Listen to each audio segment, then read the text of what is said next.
So the next two speakers are going to be talking about their various industries, the dairy industry and the sheep and beef industry. Who's up first? Mark. Now, I first heard Mark at the Pasture Summit, and I thought, oh yeah, that makes sense. And then I heard him again talking at a seminar you gave through lockdown, I think it was. And I thought, gee, there's some really clear thinking here. I like it, and it shows where we've got to head. So, Mark, the floor is yours.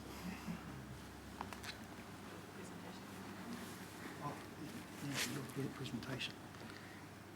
Shouldn't just leave you to it, eh?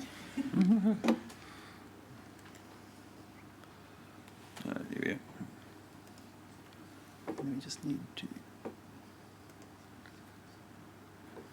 You're away. Okay, I'll take some liberties today, given the speakers we've had so far, so we might have a bit of adjustment in here. Obviously, as has already been acknowledged a number of times, there's a cast of thousands that have worked in this space and continue to work in this space. So I've only put myself and not left out or not specified all the contributors. A lot of you will know who those are. You may even be that person. What do we know about technology in this space? Now, some people are optimists, glass half full, and some people are pessimists, glass half empty. But I like to think I'm reasonably pragmatic in this space. Now, some of you will be familiar with this Gartner hype curve. Okay, so what you see over time is you have got a new product and it's launched and there's heaps of PR buzz around it, lots of sales hype. You set yourself up with a lot of expectations with your customers, and then what happens is you might fail to meet those expectations. Okay, and then there's a time to pivot in the modern parlance, in this case adapt to a farming system, and then you get to some proven value. So we've talked a little bit about our pasture journey. One of the other really good examples on this is the drone. Okay, everyone thought drones were going to solve all our problems in every sphere of life, and we're quickly heading into the trough of disappointment here. Having said that, I'm sure there will be places where it's going to be useful. For example, doing rapid, high resolution phenotyping at scale. The farmer won't see it, but it'll be part of the workflow potentially in getting things done. There might be cases where a drone on a research farm or something is doing work that is helpful and feeds into farmer use. But is every farmer going to be flying a drone in the near future? That's highly unlikely. So why do we focus on pasture? And it's been touched on by a number of people. But if we go through and do the numbers, it's part of our competitive advantage. Why do we need profit? And this probably applies equally to dairy and sheep and beef. We want to make farming worthwhile, so it needs to be profitable, and we need to repay some debt where we've maybe bitten off more than perhaps is wise. And it's one of three things linked to higher profit. And the Pasture Summit is where we presented some of this work, and whether you're in Waikato or Canterbury, there's a pretty strong association, $300 a tonne with additional pasture. Now, you could ask the question, for an individual farm, what's the gap between what they are doing and what they could be doing? So we went ahead and tried to answer that. So this is a pasture potential tool. If you haven't seen it, you can Google it and it'll come up on the DairyNZ website. Basically, you can click anywhere in the country and it tells you well, shows you what the distribution of pasture harvest is within a 20, 40 and 60 kilometre radius. And then it puts a nice little bar on there. And in this case, it's about 15 tonnes. That's the 90th percentile. So that is the level that only 1 in 10 farmers are beating in that location. So if you're doing that or better than that, huzzah, you know, you've got it sorted. If you are doing less than that, if you're doing 13 tonnes, then that's potentially a 2 tonne opportunity for you. $600 a hectare, 100 hectares, that's 60 grand a year. Okay, so this can add up to serious cash if you get this right. So thinking more about that pasture potential, why is there that gap that we're seeing on farm? There's going to be variable factors, so management processes, and some of these are cheap to change. Okay, if you're on the wrong rotation all year round, okay, it doesn't take much to start thinking about what it should be. There are other factors that you could fix, but they're going to be expensive, and drainage is a classic. Okay, so there's a whole range of factors that are either cheap or more expensive to change, and obviously you should start with the cheapest ones first. There's a bunch of fixed factors, obviously, soil type, rainfall, that you can't change. So maybe on your individual farm, 15 tonnes not possible, but you know, unless you start thinking about it, you're not going to be making any concrete actions to change that. So we did you could call it a thought experiment if you wish, but what is the value of closing that gap? And so a subjective approach, and you know, you could almost say it's a whiteboarding exercise, but you know, if you said the fixed factors are 50%, so 50% of that gap you can't close, and with the variable factors, some things are cheap and some things are expensive, and let's say half of the things that you could do are going to be profitable. Okay, so you start off with a net value for closing that gap for New Zealand of 1.7 billion, and even though some of it can't be closed and some could, but it's not profitable, and some's profitable to close, but there is a cost to actually do that, you still end up with, you know, 200 million a year. Okay, nothing to sneeze at. It's not going to replace tourism, but you know, the government's always on the lookout for more cash. The biggest shareholder, I always like to think, the biggest shareholder in farming is the government, because they take 30% of the profit. So you know, 30% of that is it's a big whack of money. What are they investing to help us generate this profit? You know, I like this. You think of a world with 0% interest rates, which is where we are now. The returns to, you know, R&D and potentially even extension running at, you know, could be running at 10 to 20%. You know, it's a no-brainer to bloody leverage up and invest in this space. I don't know, do we have to assume something about the relative availability of brains if people don't take advantage of no-brainers? Anyway, well, they say common sense is becoming increasingly less common, but anyway, I'm showing my age. Evidence that we aren't as good as we think, okay? So, you know, you go overseas and you know, people are like, oh, you New Zealanders, oh, you grass kings. Is that the reality? So McCarthy, Sean McCarthy, for his sins, actually did some work while he was here, and he saw about 50% of people. Oh, well, what are you supposed to graze to? 1,500. Everyone knows the number, but how many were getting it right? About 50%, and then it was about 25% too high and 25% too low. So that's one piece of evidence. Another one more recently. So what we've got. The picture there is a whip around where, you know, at a discussion group, farmers put down, oh, you know, what? Here's some indicators. What are you doing in this space? On the basis of that experience, I would ask who really knows their numbers, and probably not many, and who knows what's appropriate, probably even less. Okay, so what we made here in the graph is round length and average pasture cover. So two key, decision variables, and what we see is virtually a random plot.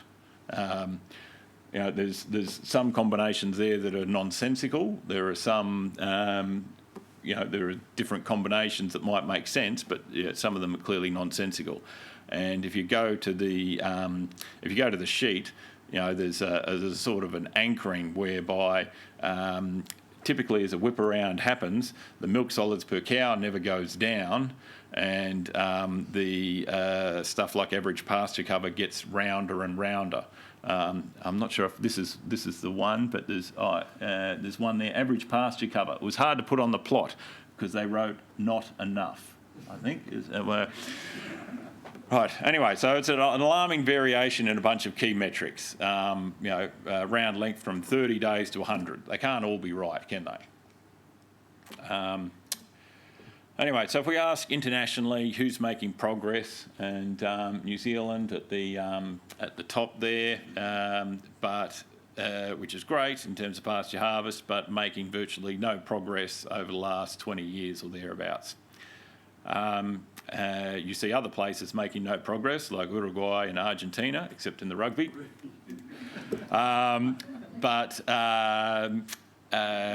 There's some people making no progress, albeit New Zealand at a much higher level.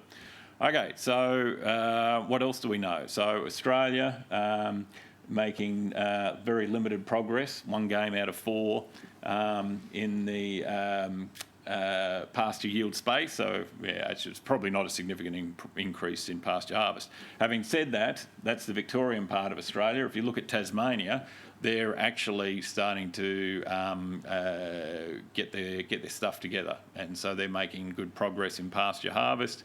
And South Africa really is a standout performer here. That's an incredible rate of progress for the whole sector to be increasing their pasture harvest at that rate over that time frame. So if we go back and think about what do we need in this space to get good decisions on pasture, there's a sensing component by collecting the data. There's analytics, turning that data into useful information. There's a decision-making component, and then there's an implementing component. Okay, so the sensing, there's some pretty established methods out there. Taking into account Bruce's comments on the repetitive and less exciting nature of a plate meter, if a seed axis is halved, how long it takes you to do something unexciting, is that sufficient progress? Well, certainly if only 30% of farmers are regularly measuring pasture, and that's probably an overestimate, then we do need some automation, don't we? Okay, so what have we seen in pastures from space? And we know when we started out, we didn't have a lot of satellites, we had slow data turnaround, and we had cloud cover. And 2 out of those 3 things got resolved, which is we now have more satellites and faster data turnaround. And the cloud cover, as Grant's already talked to, there's modelling approaches to deal with that. The Hall-Tain approach, the back calculation, is worth a bit more exploration. So for those of you who don't know, so Jamie Hall-Tain's thesis was looking at can you generate an estimate for how much energy was harvested from a paddock. And so what he did was, okay, so if you measure all the inputs and all the outputs, you can do a back calculation at paddock scale, at half-daily scale, which is basically taking what we do for dairy base at an annual level, but implementing annual level at farm scale and taking those calculations, applying them, half-daily at paddock scale. And one of the issues he had in the data collection was collecting farmer grazing data. We all know it's a difficult ask to get farmers to do stuff. In a research project, that's a tough thing to rely on. He had GPS devices on those animals, but at that time, he got, I think, 3 pings a day or 3 locations per day, and the accuracy was not that great. And if you're unlucky, one of those pings is in the dairy, and then you've only got one ping for the paddock, and indeed it might have still landed in the paddock next door. One of the things when we did a little bit of work with more modern devices at LIC, it was interesting. So these devices, you can potentially get up to a year's data and hourly pings. So you're getting massive amount of data even for one cow. So it's a massive step forward. It's interesting behaviourally though. You can have cows who are edge grazers, and then you can have cows who are centre grazers. And so they put some devices on and they found an edge grazer and a centre grazer. So a centre grazer is great if all you want is a reliable indicator of which paddock's being grazed. That's great. Okay. If you've got an edge grazer, that's probably unfortunate because half those pings might still end up in the next paddock, even with like a 2, 3, 4 metre error band. However, if you have got the right paddock with your centre grazer, then you actually do want some boundary grazers, because then you can actually pick up the area allocated.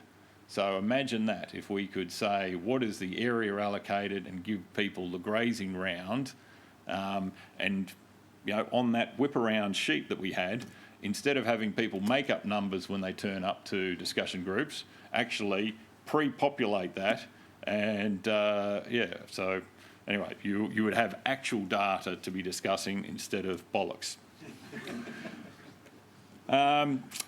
So in terms of the opportunities that some of these sensors provide, the point is, I think that one of the takeaways here is not that you need all these devices on every cow on every farm. Okay, the question is, on how many farms do you need which devices to get acceptable overall performance for the system? And the answer might not be that many. In terms of the, I'll talk a little bit more about what some of the work we did.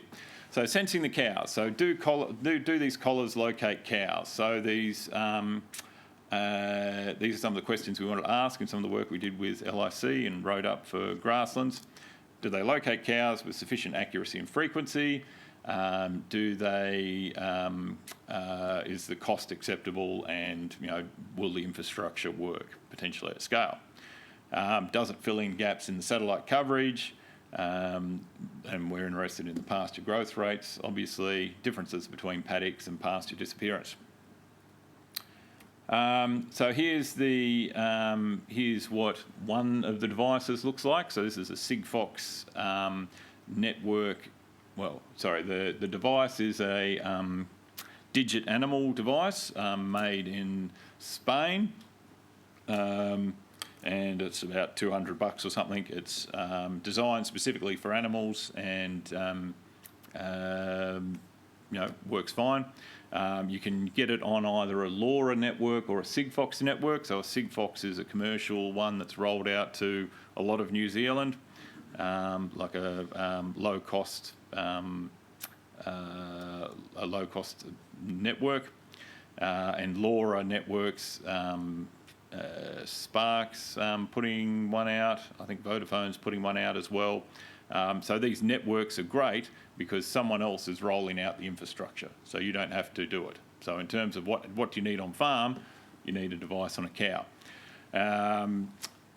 We've also experimented with some Oyster devices, which is basically the same thing, but not specifically designed for a cow. And so anyway, we've done some work in that space.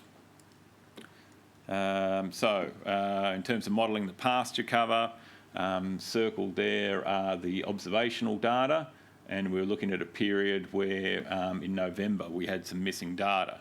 So if you, so there was almost a month that was much cloudier than average, and so that would have been a tough thing for a model to say what was happening in that period if you didn't have the grazing data. So the grey bars are when the grazing occurred.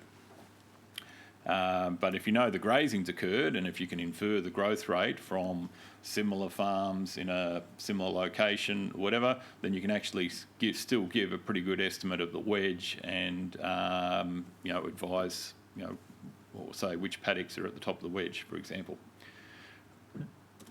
And you can also give estimates on relative paddock performance. And you can see, like, there might be areas of the farm that are less productive. So, like paddocks 41 to 43, there's a cluster of farms that are performing poorly. And then there's paddock 35, and you ask yourself, well, what's going on there? So, this is the type of information that might lead you to, differentially soil test, or just actually go out in the paddock and think about, why is this paddock producing half as much as the paddock next door to it?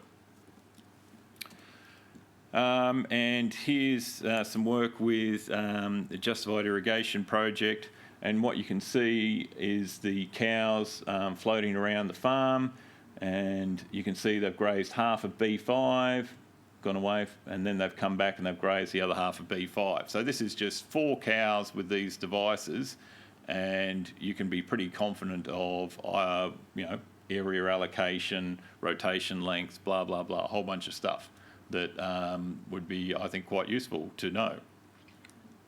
I tell you what, I would love this when I was based in Chile, because that was when you're across multiple farms and you're trying to implement good grazing practice across multiple farms, and you've provided, here's a list of paddocks for the cows to go in, and you come back 3 or 4 days later and it's almost a random number assignment of what actually has been grazed. I tell you what, like the ability to actually ring up as soon as something's gone pear-shaped, is really just closing that feedback loop, and gives you the opportunities for performance that would not otherwise be possible. Okay, so the analytics component. Now, an interesting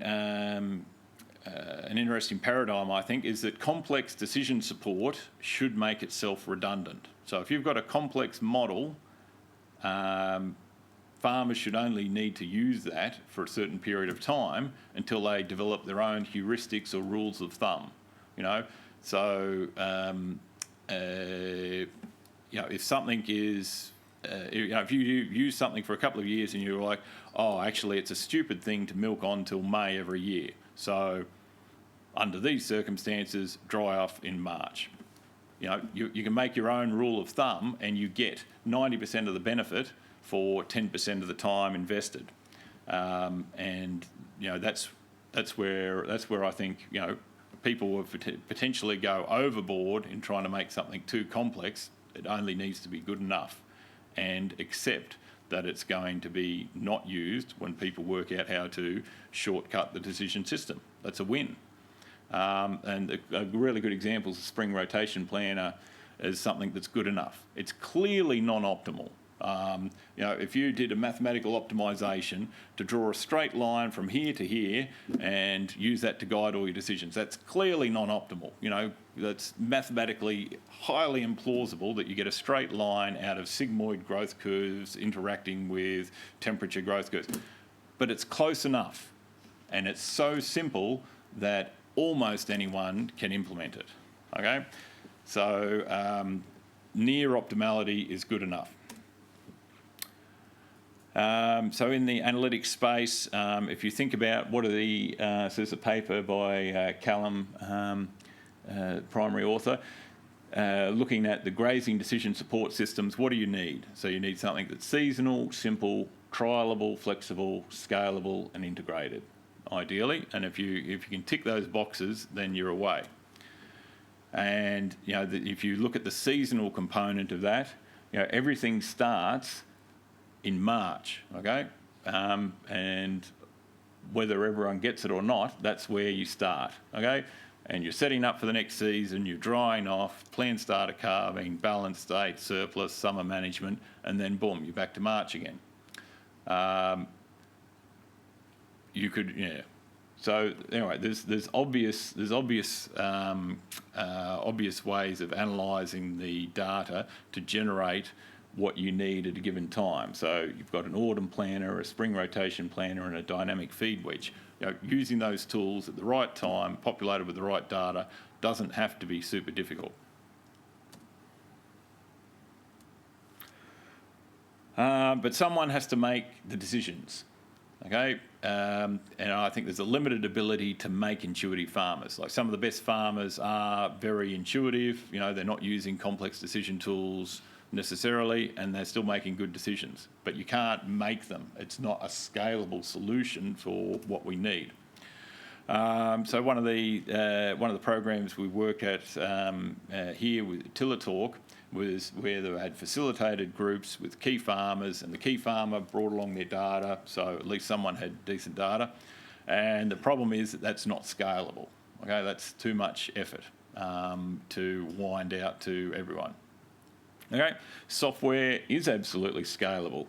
But if you think about your dashboards with mind-boggling data streams and graphs, and you can probably all think of one that you've seen, and they pulse like an electronic poker machine. Does that lead to better decisions? And I think it's a distraction. If you're not presenting the most important stuff to people, if you're just presenting everything, what's the chances that people are getting the most important stuff out of it? So yeah, we want to make farms' lives simpler. They're already getting more complex by factors that are not necessarily imposed by us. Let's make it simpler. Let's make some fewer decisions. And so the analytics, in my view, needs to provide a list of prioritised, suggested actions, and they're very deliberate words. Okay, an action is something you do. The suggested keeps the human in the loop, and some people might like to see the human out of the loop, but I think trust is a big component of this whole decision-making space. If the farmer doesn't trust what's happening, or if they can't experiment with it by either accepting or rejecting the suggestion, I don't think you're going to get that built into their loop. And it's got to be prioritised. So, there's always 10 things at least to be done on any given day. But what's the most important things to do right now? And it gets back to your Eisenhower decision matrix. So experience tells us that most farmers do exactly the same things. The key difference is the successful farmer does it faster, okay? And so if we look at this decision-making matrix, things can be urgent or not urgent, not important or important. And so the thing that's urgent and important is pasture management, okay? It's something that's urgent and not important is cow management. So if you've got a down cow, okay, you've got to do something about it. And if you are behind the 8 ball, then you'll get stuck in doing down cows and you won't actually get to your pasture management, let alone some of these other things that are not urgent but important. So your business planning, what's your trajectory for equity growth, and stuff that's not important, talking about tractors. So the less said about that, the better. Okay, so what do we want? In my view, we want cost-effective collection of grazing data and pasture growth. We want model-based estimates that are good enough. And I think the jury is still out on that to some extent, because there are multiple things you do with this data. And Callum's done some work on this, but some model-based estimates need to be good enough. So what's good enough for one purpose might not be good enough for another. What I'd love to see is real-time pasture harvest. Let's get people get feedback on real-time milk solids production. Okay, they look at the vat every day. They know what's happening in the vat every day. But something Bruce mentioned was pasture management tells you what's going to be in the vat in 3 weeks' time. What are we doing? What are we doing to take their eyes off the vat now and think about what's happening to the pasture now, which then leads to long-term results and success. We want something that supports their decisions, but in my view doesn't take it away completely. And what can promote this farmer-to-farmer learning?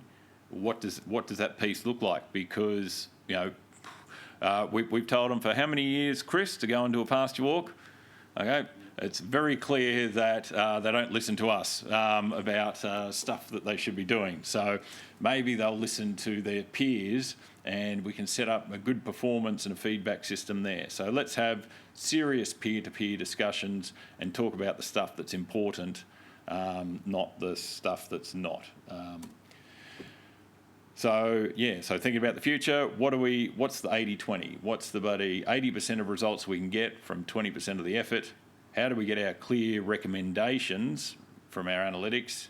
How do we speed up this loop, faster data to decision cycles? Okay, we want to get real-time stuff. If you're in dairy base, you can get your financial results for the year, and you can get that comparison at the end of the year, and you can get your pasture harvest, at the end of the year. Okay, that's too late. If you can speed up that cycle, if you can speed up that cycle on how you can make timely decisions and see what the impact, good or bad, is of the decisions you're making, then that's got to be a win. And to what extent can we automate this implementation? I mean, there's fascinating opportunities, virtual fencing, for example. If the virtual fencing is coming to you saying, okay, we think the cow should get this part of this paddock today, does that sound sweet? Like, yeah, sure, okay, let's run with that. Obviously, we've got some work to do on to see how that works in practice, but there's potentially opportunities there. So that's it from me. So more of what I think, but certainly happy to take questions if we have time, which we may not. Mark, we don't have time. Yep. But you will be called back to the panel, and you can ask your questions then.